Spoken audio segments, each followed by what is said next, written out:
ഈ അടുത്തിടെ തൃക്കാക്കരയിൽ നിന്നൊരു സംഭവം ഞെട്ടിപ്പിക്കുന്ന ഒരു സംഭവം വന്നത് 10ാം ക്ലാസ്സിലെ ഒരു വിദ്യാർത്ഥിയുടെ ദേഹത്ത് ബാക്കി വിദ്യാർത്ഥികൾ അവരുടെ സഹപാഠികൾ തന്നെ ആ കുട്ടിയുടെ ദേഹത്ത് നായ്ക്കരണപ്പൊടി വിതറിയിട്ടുണ്ടായിരുന്നു. അതിനുശേഷം ഈ കുട്ടിക്ക് ഇപ്പോൾ എക്സാം, അതായത് ഏറ്റവും നിർണായകമായ എക്സാം എന്ന് നമ്മൾ വിശേഷിപ്പിക്കുന്ന 10ാം ക്ലാസ്സിലെ എക്സാം പോലും എഴുതാൻ പറ്റാത്തൊരവസ്ഥയിൽ ഇപ്പോൾ ഹോസ്പിറ്റലിൽ അഡ്മിറ്റാണ് കുട്ടി. അപ്പോൾ കുട്ടികളുടെ ഇടയിൽ ഇത്തരത്തിൽ അവർ ചിലപ്പം ഒരു ടൈം പാസ് എന്ന രീതിയിലോ അല്ലെങ്കിൽ ഒരു മൊമെൻറ്റോ എന്ന രീതിയിൽ അങ്ങനെ രസകരമായിട്ടുള്ള അനുഭവങ്ങൾ അങ്ങനെ ഉദ്ദേശിച്ച് ചെയ്യുന്നതായിരിക്കാം. പലപ്പോഴും അത് അതിര് വിട്ടുപോകുന്ന ഒരവസ്ഥയിലേക്ക് പോകുമ്പോൾ ഇത്തരത്തിലൊരു കുട്ടിയുടെ ഭാവിയെയാണ് ബാധിക്കുന്നത്, അല്ലേ? അതെ, അത്തരത്തിൽ അതിര് വിട്ട ഒരു പ്രവൃത്തിയാണ് ഇപ്പോൾ ഷഹബാസിന്റെ കേസിലും വന്നേക്കുന്നത്. താമരശ്ശേരിയിൽ ട്യൂഷൻ സെന്ററിൽ നടന്നൊരു DJ പാർട്ടിക്കിടയിൽ അത് അവിടെ പോലും അല്ലാത്തൊരു കുട്ടീനെ വിളിച്ചു വരുത്തിയിട്ട് ക്രൂരമായിട്ട് മർദ്ദിക്കുകയായിരുന്നു. അതിന്റെ ഫലമായിട്ട് ആ കുട്ടി മരിക്കുകയും ചെയ്തു. അങ്ങനത്തെ ഒരു വിഷയം ഇപ്പം നമ്മൾ എല്ലാവരും ചർച്ച ചെയ്തുകൊണ്ടിരിക്കുകയാണ്. അതിൻ്റെ ഇടയ്ക്ക് ഇതിന് 2 ആഴ്ച മുമ്പ് ഏതാണ്ട് നടന്നൊരു കേസാണിത്. ഇത്തരത്തിൽ കുട്ടികൾക്കിടയിൽ ഇത്തരത്തിലുള്ള ആക്രമിക്കുന്ന തരത്തിലുള്ള ഒരു മനോഭാവം വരണമെങ്കിലും ഭയപ്പെടേണ്ടതായിട്ടൊന്നുമില്ല, ഇവിടെ എന്ത് നടക്കും എന്നുള്ളൊരു രീതി അവർക്കുള്ളിലുള്ളതുകൊണ്ട്. ഇപ്പോൾ ഷഹബാസിൻ്റെ കേസിലാണെങ്കിലും ആ ക്രൈം ചെയ്ത കുറേ കുട്ടികളുടെ വോയിസുകൾ, സന്ദേശങ്ങളെല്ലാം പുറത്തു വന്നിരുന്നു. അപ്പോൾ ഒന്നും ചെയ്യണ്ട, പേടിക്കാനൊന്നുമില്ല, 2 ദിവസം കഴിയുമ്പോൾ ഈ കേസ് അങ്ങ് തള്ളിപ്പൊക്കോളും എന്നുള്ളത് അവർ വ്യക്തമായിട്ട് പറയുന്നത് എല്ലാവരും തന്നെ കേട്ടിട്ടുണ്ടായിരിക്കും. അപ്പോൾ അതിൽ നിന്ന് തന്നെ നമുക്ക് മനസ്സിലാക്കാൻ പറ്റും ഇവിടെ എന്ത് വേണമെങ്കിലും ആവാം, ഒരു പ്രശ്നവും ഉണ്ടാവില്ല എന്നുള്ള പോലെ. ഇപ്പോൾ ആ പിള്ളേരെയാണെങ്കിലും തന്നെ പരീക്ഷയൊക്കെ എഴുതിക്കാനുള്ള ഒരു തീരുമാനത്തിലേക്കായിരുന്നു. നാളെ 10ാം ക്ലാസ്സിന്റെ പരീക്ഷ തുടങ്ങുവാണ്. അപ്പോൾ ആ പരീക്ഷ എഴുതിക്കണം എന്നുള്ളൊരു നിലപാടിലേക്കാണ് എല്ലാവരും. പ്രത്യേക അനുമതി ലഭിച്ചിട്ടുണ്ടായിരുന്നു എക്സാം എഴുതാനുള്ളത്. അതിനെതിരെ ഇപ്പോൾ പ്രതിഷേധമൊക്കെ ഉയരുന്നുമുണ്ട്. അതെ, പക്ഷെ എനിക്ക് തോന്നുന്നു കുട്ടികളുടെ മനോഭാവം ഇങ്ങനൊരു ആക്രമണ സ്വഭാവമുള്ള കുട്ടികളിലേക്ക് മാറാനുള്ള ഒരു കാരണം എന്തായിരിക്കാം? പല പല ഘടകങ്ങളുണ്ട് അല്ലേ ഇതിൻ്റെ അകത്ത്. പലതരത്തിലുള്ള സാധനങ്ങളും ഇവരെ ഇൻഫ്ലുവൻസ് ചെയ്യുന്നുണ്ട്. അല്ലെങ്കിൽ നിയമത്തോടുള്ളൊരു പേടിയില്ലായ്മ, ചെറിയ ചെറിയ വിഷയങ്ങളെന്ന് വിചാരിക്കുന്നത് പലതും ബാക്കിയുള്ളവരെ വലിയ രീതിയിൽ എഫക്റ്റ് ചെയ്യുന്ന കാര്യങ്ങളായിരിക്കും. ഇപ്പോൾ ഈ നായ്ക്കരണപ്പൊടി വിതറുക അതൊക്കെ ഒരു ചെറിയ ചെറിയ വിഷയങ്ങളാണെന്ന് നമ്മൾ വിചാരിക്കുന്നത് ആ കുട്ടിയുടെ ഭാവിനെ തന്നെയാണ് ബാധിച്ചിരിക്കുന്നത്. ഇപ്പോൾ ഹോസ്പിറ്റലിൽ അഡ്മിറ്റായിട്ട് കാല് പോലും അനക്കാൻ പറ്റാത്ത ഗുരുതരമായ അവസ്ഥയിൽ കിടക്കുകയാണെന്നാണ് ആ കുട്ടിയുടെ അമ്മ പറയുന്നത്. അപ്പോൾ കുട്ടികളുടെ ഇടയിൽ ഇത്തരത്തിലുള്ള ചെറിയ ചെറിയ സന്തോഷം അവർ കണ്ടെത്തുന്ന ഇത്തരത്തിലുള്ള കാര്യങ്ങൾ വലിയൊരു വിപത്തിലേക്കാണ്, അല്ലെങ്കിൽ വലിയൊരു രീതിയിലുള്ള ആഫ്റ്റർ എഫക്റ്റ് ആണ് സൃഷ്ടിക്കുന്നത്. ഈ ഷഹബാസിന്റെ കാര്യത്തിലായാലും അങ്ങനത്തെ കാര്യങ്ങളാണ് ഇപ്പൊ നമുക്ക് കാണാൻ കഴിയുന്നത്. കഴിഞ്ഞിടയ്ക്ക് കോളേജിൽ റാഗിങ്ങിന്റെ ഇഷ്യൂവിൻ്റെ നമ്മൾ കണ്ടായിരുന്നു. കോമ്പസ് വെച്ച് കീറി മുറിച്ച് അതിൽ ക്രീം പുരട്ടി, അത്തരത്തിൽ കുറെ പ്രശ്നങ്ങൾ. അതുപോലെ തന്നെയാണ് ഇപ്പൊ അതിലും ചെറിയ കുട്ടികൾക്കിടയിലാണ് ഇത്തരത്തിലുള്ള പ്രശ്നങ്ങൾ ഇപ്പോൾ വരുന്നത്. കാര്യം അവർക്ക് ഭയപ്പെടേണ്ടതായിട്ട് ഒന്നുമില്ല. പിന്നെ അവർ അനുകരിക്കാൻ നോക്കുന്നുണ്ട് ഒരുപാട് കാര്യങ്ങൾ. ഈ സൂര്യ പറഞ്ഞതുപോലെ തന്നെ അവരൊരുപാട് കാര്യങ്ങൾ അനുകരിക്കാൻ ശ്രമിക്കുന്നുണ്ട്. അതിൽ സിനിമകൾ വരുന്നുണ്ട്. കാര്യം ഇപ്പം ഇറങ്ങുന്ന സിനിമകളിലെല്ലാം വയലൻസ് വരുന്നുണ്ട്. അത് ഇവർക്ക് കാണുമ്പോൾ പ്രശ്നമില്ല എന്നുള്ള രീതിക്ക്, എന്ത് വന്നാലും ഒരു ഹീറോ എന്നുള്ള രീതിക്ക് ഫൈറ്റ് ചെയ്യാൻ വേണ്ടിയിട്ട് നിൽക്കും. അപ്പോൾ അതൊക്കെ വരുന്നതിൻ്റെ ഒരു ഫലം എന്ന് പറയുന്നത് ഒന്നെങ്കിൽ ഒരാൾ മരിക്കുന്നു, അപ്പോൾ കുട്ടികൾക്കിടയിൽ തന്നെ മരണം ഉണ്ടാവുന്നു. അതിൻ്റെ ഒന്നും സീരിയസ്നെസ്, അതിൻ്റെയൊക്കെ തീവ്രത എന്താണ്, ഇതിൻ്റെയൊക്കെ ബാക്കി എന്താണ്, നമുക്ക് ഭവിഷ്യത്തുകൾ എന്താണെന്നൊന്നും ചിന്തിക്കുന്നില്ല അവർ ആ ഒരു സമയത്തെ മാത്രമേ കാണുന്നുള്ളൂ. ആ ഒരു സമയത്ത് ഞാൻ ഫൈറ്റ് ചെയ്യുക, എനിക്ക് കുറച്ചൊരു 10 പേരുടെ മുമ്പിൽ 10 ഫ്രണ്ട്സ് നിൽക്കുന്നതിൻ്റെ ഇടയ്ക്ക് 9 ഒരാൾ ഫൈറ്റ് ചെയ്യാൻ നേരത്ത് അവൻ കുറച്ചും കൂടെ ഒരു മെയിൻ ആവും, അവൻ എല്ലാവർക്കും ഭയമാണ് എന്നുള്ളൊരു രീതി ഉണ്ടാക്കാൻ വേണ്ടിയിട്ട് അവർ അത്തരത്തിലുള്ള പ്രവർത്തികൾ ചെയ്യും. പക്ഷെ അതിൻ്റെയൊക്കെ ഭവിഷ്യത്തുകൾ എന്താണെന്നൊന്നും ആ സമയത്ത് ആലോചിക്കുന്നില്ല. ഇപ്പം ഈ പറഞ്ഞ ഒരു കേസും അതിൻ്റെ തന്നെ അത്തരത്തിലൊരു കാര്യം തന്നെയാണ്. ഇപ്പം റാഗിങ് പറ്റില്ല എന്നുള്ള നിയമങ്ങളൊക്കെ ഉണ്ടെങ്കിൽ കൂടി സ്കൂളുകളിൽ പ്രത്യേകിച്ചും വീണ്ടും വീണ്ടും സീനിയറാണ്.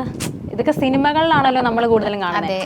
സിനിമകളിൽ റാഗിങ് എന്ന് പറയുന്ന സംഭവം നമ്മുടെ ജൂനിയേഴ്സ് വരാൻ നേരത്ത് അവർക്ക് എന്തെങ്കിലുമൊക്കെ ടാസ്കുകളൊക്കെ കൊടുത്ത് എന്തെങ്കിലും അവരെ കുറച്ചൊന്ന് കുഴപ്പിക്കുന്ന രീതിക്ക്, കോംപ്ലിക്കേറ്റഡ് ആക്കുന്ന രീതിക്ക് കുറച്ച് ടാസ്ക് കൊടുക്കും.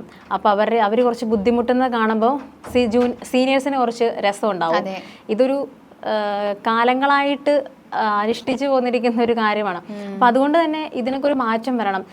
ഇത് തന്നെയാണ് നമ്മൾ ഈ സിനിമകൾ കണ്ടിട്ട് കുട്ടികളിൽ നമുക്കിങ്ങനെ ചെയ്താൽ എങ്ങനെയാണ്, നമ്മുടെ ജൂനിയേഴ്സ് പിള്ളേർ വരുമ്പോൾ അല്ലെങ്കിൽ ഇടയ്ക്ക് നമുക്കൊരാളോട് ദേഷ്യം തോന്നിക്കഴിഞ്ഞാൽ, ജൂനിയർ ആയിട്ടുള്ള ഒരു സ്റ്റുഡൻറ്റിനോട് ദേഷ്യം തോന്നിക്കഴിഞ്ഞാൽ ആ ക്ലാസ്സിൽ ചെന്നിട്ട് എന്തെങ്കിലും ഇതുപോലുള്ള പണിഷ്മെൻറ്റുകളോ ടാസ്കുകളോ എന്തെങ്കിലുമൊക്കെ ക്രൂരതകൾ ചെയ്യുക, അതിൽ രസം തോന്നുക, അതൊക്കെ ഒരു ഭയങ്കര ക്രൈമാണ്. പക്ഷെ അതിനൊക്കെ കൃത്യമായിട്ടുള്ള നടപടികൾ വന്നില്ലെങ്കിൽ വീണ്ടും വീണ്ടും ഇത് ആവർത്തിച്ചുകൊണ്ടേയിരിക്കും. അതിനൊരു മാറ്റമുണ്ടാവില്ല. എനിക്ക് തോന്നുന്നു ഇതിങ്ങനെ പിന്തുടർന്നേ പോയിക്കൊണ്ടിരിക്കുകയാണ്. ഇപ്പം ആൻറ്റി റാഗിംഗ് എന്ന് പറയുന്ന പല സ്ഥലങ്ങളിലും അത് പാലിക്കുന്നില്ല. പലയിടത്ത് റാഗിങ് ഉണ്ട്. ആൻറ്റി റാഗിംഗ് എന്ന പോസ്റ്റർ വെച്ചിട്ട് അതിൻ്റെ കീഴിൽ നിന്നിട്ടായിരിക്കും ഈ കുട്ടികളെ ഇങ്ങനെ ശാരീരികമായിട്ടോ അല്ലെങ്കിൽ മാനസികമായിട്ടോ അവരുടെ അടുത്ത് ഫോഴ്സ് ചെയ്യിപ്പിച്ച് ഓരോ കാര്യങ്ങൾ ചെയ്യിപ്പിക്കുന്നത്. അതൊക്കെ എന്താണ്, ആ ഒരു നിയമത്തിനെ അല്ലെങ്കിൽ ആ ഒരു അതോറിറ്റീനെ ഒന്നിനെയും തന്നെ അവർക്ക് ഭയമില്ലാത്തത് കൊണ്ടാണ്. ഇപ്പോൾ ഈ ഒരു കേസ് എടുക്കുമ്പോൾ തന്നെ ആ ഒരു സ്കൂളോ അതിൻ്റെ മറ്റ് അധികൃതരോ ഒന്നും തന്നെ ഇതിനെതിരെ നടപടി സ്വീകരിച്ചിട്ടില്ല. ആ കുട്ടികൾക്കെതിരെ ഒരു നടപടിയും സ്വീകരിച്ചിട്ടില്ല. ഇപ്പോൾ പിന്നീട് PT ആയാലും ആ കുട്ടികൾക്ക് അല്ലെങ്കിൽ ഇരയായപ്പെട്ട കുട്ടികൾക്ക് പോലും ഇരയായപ്പെട്ട കുട്ടിക്ക് എന്തെങ്കിലും സഹായം വേണമെന്ന് പോലും ആദ്യ തുടക്കത്തിലൊന്നും ചോദിച്ചിട്ടുണ്ടായിരുന്നില്ല. ഹോസ്പിറ്റലിൽ അഡ്മിറ്റാണ് ഒരു കുട്ടി, ആ സ്കൂളിലെ ഒരു വിദ്യാർത്ഥി, എന്നിട്ട് കൂടി പരിഗണന നൽകാതെ മറ്റുള്ളവരെ സംരക്ഷിക്കുന്ന ഒരു രീതിയൊക്കെ കാണുമ്പോൾ ഇനിയും അവിടെ ഇങ്ങനെ കുറ്റകൃത്യങ്ങൾ ചെയ്യാനുള്ള ഒരു മെൻറ്റാലിറ്റി ബാക്കിയുള്ള കുട്ടികൾക്ക് വരും, സ്വാഭാവികമായിട്ടും വരും. ഇനിയിപ്പം ഈ കുട്ടി ഒരു കേസ് കൊടുത്തില്ല എന്നുണ്ടെങ്കിൽ വീണ്ടും ഈ കുട്ടികൾ ഇതുപോലെ കേസുകൾ തുടർന്നുകൊണ്ടേയിരിക്കും, അത് പുറത്തു വരാതിരിക്കും. അങ്ങനെ ഒരു തുടർച്ചയിലേ പോയിക്കൊണ്ടിരിക്കുന്നത് പോലെ നമുക്ക് കാണാൻ കഴിയും.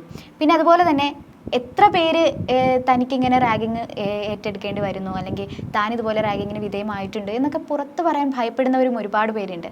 ചിലപ്പോൾ ഈ സീനിയേഴ്സ് എന്ന് പറയുന്ന ആൾക്കാർ വന്നിട്ട് ഞാൻ ഈ ഫോട്ടോസ് എല്ലാം അയച്ചു കൊടുക്കും, അല്ലെങ്കിൽ സ്വകാര്യ നിമിഷങ്ങളോ അങ്ങനെ എന്തെങ്കിലുമൊക്കെ എടുത്തിട്ട് ഞാനിത് ഭീഷണിപ്പെടുത്തും. അങ്ങനെ ഭീഷണിപ്പെടുത്തി ആ കുട്ടികളെ വലയിലാക്കുന്ന ആൾക്കാരുമുണ്ട്. അങ്ങനെ ഒരുപാട് ഘടകങ്ങൾ കാരണം പുറത്ത് പറയാത്ത കുട്ടികളും അനവധിയാണ്.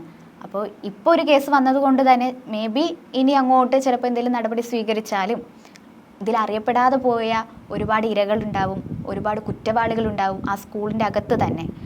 ഈ ഒരു സ്കൂൾ മാത്രമല്ല, ഒരുപാട് സ്കൂളുകളിൽ ഇങ്ങനത്തെ കേസുകൾ നടക്കുന്നുണ്ടാവും. അപ്പോൾ അതെല്ലാം കൃത്യമായിട്ട് പരിശോധിക്കേണ്ടത് ആ ഒരു സ്കൂളും മാനേജ്മെന്റും മാനേജ്മെന്റ് അവരുടെ പേര് നശിപ്പിക്കാതിരിക്കാൻ വേണ്ടിയിട്ട് പലരും ഹൈഡ് ചെയ്യുന്നുണ്ട്.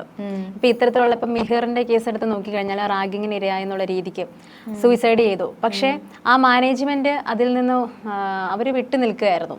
കാര്യം അവരുടെ പേര്, പ്രശസ്തി അതൊക്കെ നഷ്ടപ്പെടും എന്നുള്ള രീതിക്ക്. കാര്യം ഇന്ന സ്കൂളിലെ ഇന്ന കുട്ടിയാണ് മരിച്ചതെന്നുള്ളൊരു പേര് വരും. പത്രമാധ്യമങ്ങളെല്ലാം അത് ഏറ്റെടുക്കാൻ നേരത്ത് ആ ഒരു ചീത്തപ്പേര് വരാൻ നേരത്ത് തന്നെ ആ സ്കൂളിന്റെ ഒരു നിലവാരം കുറയും എന്നുള്ളൊരു ഇതുള്ളത് കൊണ്ട് ഇത്തരത്തിൽ മാനേജ്മെന്റുകൾ അധികം ഇടപെടാതെ ഇരിക്കുന്ന ഒരു സാഹചര്യവും ഇത്തരത്തിലുള്ള കേസുകൾ കാണുന്നുണ്ട്. അപ്പം അതും നല്ലതായിട്ട് എനിക്ക് തോന്നുന്നില്ല. കാര്യം അത്തരത്തിലുള്ള കേസുകളിലും അവർക്കെതിരെയും കർശനമായിട്ട്, കാര്യം മാനേജ്മെന്റ് അറിയണം ഒരു സ്ഥാപനത്തിൽ എന്താ നടക്കുന്നതെന്നുള്ളത്.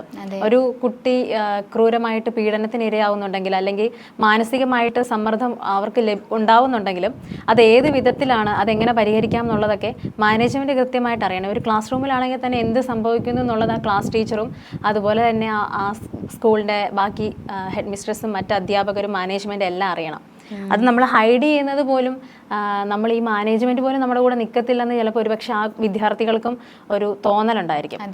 എന്തെങ്കിലും ഒരു പ്രശ്നം വന്നു കഴിഞ്ഞാൽ അവരുണ്ടാവത്തില്ല, പറയണ്ട, ചിലപ്പോൾ വീട്ടുകാരോട് പോലും അവർ പറയാത്തൊരവസ്ഥ വരുന്നുണ്ട്.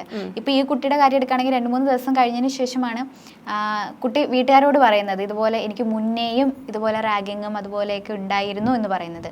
മുന്നേ പറഞ്ഞിരുന്നെങ്കിൽ മേ ബി ഇങ്ങനത്തെ ഒരു സംഭവത്തിലേക്ക് കടക്കില്ലായിരുന്നു, അപ്പോൾ തന്നെ ആക്ഷൻ എടുക്കാമായിരുന്നു. ഇതിപ്പോൾ ആ നായ്ക്കുരണ പൊടിയെല്ലാം വിതറിയതിന് ശേഷം ബാക്കിയുള്ള കുട്ടികൾ തന്നെ പറയുന്നത് നിന്റെ ദേഹത്ത് ആ പൊടി ഞങ്ങൾ വിതറിയിട്ടുണ്ട്, നീ പോയി കഴുകിക്കളയാൻ. അത് കഴുകുമ്പോൾ പിന്നെയും ദേഹത്ത് ഭയങ്കര അധികം ചൊറിച്ചിൽ അനുഭവപ്പെടുത്തേ ഉള്ളൂ. ഇവർ തന്നെ മനഃപൂർവ്വം അങ്ങനെ കഴുകാൻ പറയുന്നു, പോയി കഴുകുന്നു, പിന്നീട് ദേഹം മുഴുവൻ തടിക്കുന്നു. ആ കുട്ടിയുടെ ഹോസ്പിറ്റലിലെ ഡോക്ടേഴ്സൊക്കെ പറയുന്നത് ജനനേന്ദ്രിയത്തിൻ്റെ ഭാഗങ്ങളിലെല്ലാം ഇത് വീണിട്ടുണ്ട്. അങ്ങനെ ഭയങ്കരമായിട്ടൊരു ഗുരുതര അവസ്ഥയിലേക്ക് പോകുന്ന ഒരു കാര്യം വരെ ഗുരുതര അവസ്ഥ ഉണ്ടായത് കൊണ്ടാണ് അത് പുറത്തു വന്നത്. അല്ലെങ്കിൽ ഒരുപക്ഷെ അതും അവിടെ എവിടെയെങ്കിലും ഒക്കെ ആയിട്ട് മറഞ്ഞിരിക്കേണ്ട ഒരു സംഭവമാണ്. അപ്പോൾ ഇത്തരത്തിൽ കാര്യം സൊല്യൂഷൻസ് ഉണ്ടാകുന്നുള്ളിടത്ത് മാത്രമേ നമ്മൾ കാര്യങ്ങൾ അവതരിപ്പിക്കാൻ പോവുള്ളൂ. അല്ലെങ്കിൽ നമ്മൾ എന്തായാലും ഹൈഡ് ചെയ്യത്തുള്ളൂ.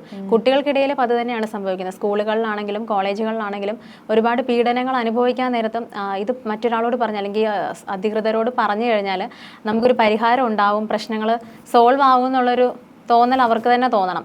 ഇതിപ്പോൾ പല മാനേജ്മെൻറ്റുകളും അതിന് തയ്യാറാവുന്നില്ല. അവരുടെ ഒരു നിലവാരം അല്ലെങ്കിൽ അവരുടെ ഒരു സ്റ്റാറ്റസ് പോകുമെന്നുള്ളൊരു രീതിയാണ് അവർ നോക്കുന്നത്. അപ്പം എല്ലാ ഭാഗത്തും തെറ്റുകളുണ്ട്.